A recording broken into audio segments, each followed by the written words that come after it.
Hello everyone, நேற்று இந்த கிரீடம் வீடியோ போட்டிருந்தேன்ல, அதை வந்து என் பொண்ணுக்கு இன்றைக்கி பர்த்டேக்கு ரெடி பண்ணோம். ஃபஸ்ட்டு குளித்து கிளம்பி ட்ரெஸ் எல்லாம் போட்டாங்க. சாப்பிட்டுட்டு அந்த கிரீடத்தை வச்சு ரொம்ப அழகாக க்யூட்டாக இருந்தாங்க. அப்படியே வந்துட்டு ஃபோட்டோலாம் எடுத்துகிட்டு கோயிலுக்கு போயிட்டு அப்படியே பார்க்குக்கு போய் நல்லா ஜாலியாக என்ஜாய் பண்ணிகிட்டு இருந்தாங்க. பாருங்கள், 2 பேரும் எவ்வளோ ஜாலியாக என்ஜாய் பண்ணாங்கன்னு சொல்லிட்டு. என் பெரிய பொண்ணு போட்டிருக்கால இந்த பட்டுப்பாவாடை சட்டை வந்து நான் ஸ்டிச் பண்ணது. அதுக்கப்புறமா 2 பேர் நல்லா ஜாலியாக விளையாண்டாங்க. குழந்தைங்களோட சந்தோஷம் தானே நமக்கு முக்கியம்.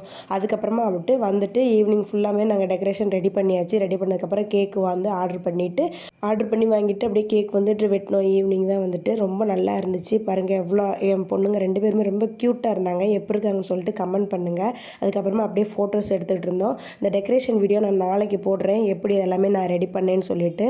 அப்புறமா அவளுக்கு வந்து ஃபோட்டோ எடுத்தோம். ஃபோட்டோ எடுத்ததுக்கப்புறம் க்யூட்டாக விளாண்டுக்கிட்டே இருந்தா. நீங்கள் எப்படி இருக்குன்னு சொல்லிட்டு கமெண்ட் பண்ணுங்கள். இந்த டெக்கரேஷன் வீடியோ நாளைக்கு கண்டிப்பாக போடுறேன். என் பொண்ணுக்கு வந்துட்டு பர்த்டே விஷ் பண்ணுங்கள்.